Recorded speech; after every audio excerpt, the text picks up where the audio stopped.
नमस्कार किसान भाइयों, जेडी न्यूज यूट्यूब चैनल में आपका स्वागत है। जनवरी फरवरी 2026 में मक्का के भाव में कितनी तेजी की उम्मीद है, निर्यात को लेकर क्या स्थिति है, क्या आने वाले दिनों में भाव में बनेगी तेजी, इसके अलावा करेंगे निर्यात पर चर्चा। किसान भाइयों, अंतर्राष्ट्रीय बाजार में मक्का के भाव की बात करें तो इतने कमज़ोर हैं कि वो काफ़ी जैसे लग रहा है लंबी बीमारी से जूझ रहे हों। यानी पिछले करीब 1.5 साल से भारतीय मक्का के मुकाबले अंतर्राष्ट्रीय बाजार में मक्का की काफ़ी कम में भाव मिल रहे हैं, जिससे मक्का के भाव कम होने की वजह से भारतीय मक्का का निर्यात है काफ़ी हद तक प्रभावित हुआ।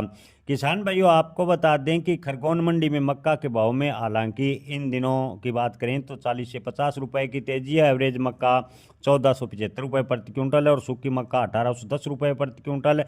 किसान भाइयों, संकेत है कि बाजार में कुछ हलचल जरूर है। गुलाब बाग की बात करें तो मक्का के भाव 2127 रुपये प्रति क्विंटल है, जो कि थोड़ा मजबूत लग रहा है। दिल्ली में उत्तर प्रदेश लाइन के मक्का के भाव 2200 और बिहार के मक्का के भाव 2250 रुपये पर टिके हुए हैं, जबकि छिंदवाड़ा में 1750 और तिरुपति स्टार्चर और इंदौर में 1800 रुपये प्रति क्विंटल के स्तर पर मक्का के भाव फिलहाल बने हुए हैं।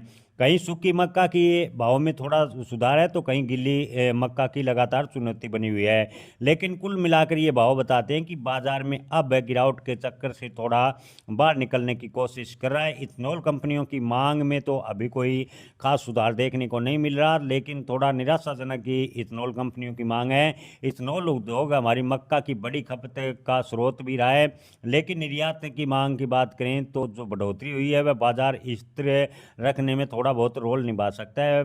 आपको बता दें कि निर्यात जो बात करें तो बांग्लादेश को करीब 1 लाख टन मक्का के निर्यात के सौदे पहले तय किए गए थे और खबर आ रही है कि बांग्लादेश को 5 लाख अतिरिक्त टन मक्का का निर्यात भारत करने जा रहा है, जो बाजार को एक बार मजबूत सहारा भी दिया है।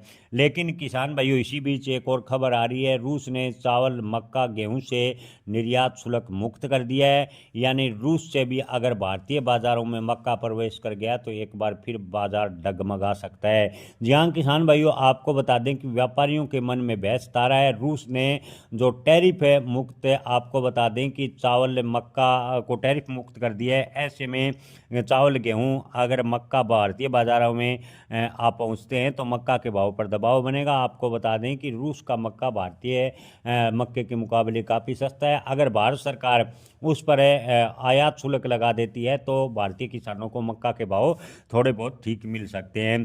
किसान भाइयों, आपको बता दें कि 2025 में मक्का के निर्यात का अनुमान 10 लाख टन के आसपास है। लेकिन आपको बता दें कि ब्राज़ील से इस वक्त खबर है वह ब्राज़ील ने मक्का का जो 10 लाख टन का निर्यात था वो अब की बार 4.10 करोड़ टन रह गया है। यानी ब्राज़ील से मक्का का निर्यात अंतर्राष्ट्रीय मार्केट में कम हुआ है, जिससे मक्का के भाव में हाल के दिनों में थोड़ा हल्का सुधार देखने को मिल सकता है।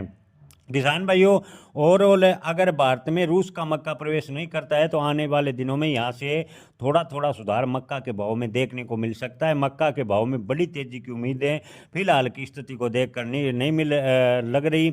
मक्का बाजार में अब गिरावट की उम्मीदें कम है मानी जा रही है, लेकिन यह कहना भी गलत नहीं होगा कि बाजार अभी भी नाजुक दौर से गुजर रहा है। भाव ऊपर जाते ही मुनाफा वसूली का दौर भी शुरू हो जाता है, जिससे बाजार फिर से दबाव में बन जाता है। इसलिए बड़ी तेजी की उम्मीद तो फिलहाल नज़र नहीं आ रही, लेकिन आने वाले 1-2 महीनों की बात करें तो अगर आपको बता दें कि मक्का के भाव में यहाँ से बड़ी गिरावट की गुंजाइश कम नज़र आ रही है। मक्का के भाव हल्के फुल्के यानी धीरे धीरे सुधार होता रहेगा, ऐसा ज़्यादातर व्यापारियों का कहना है। जय किसान।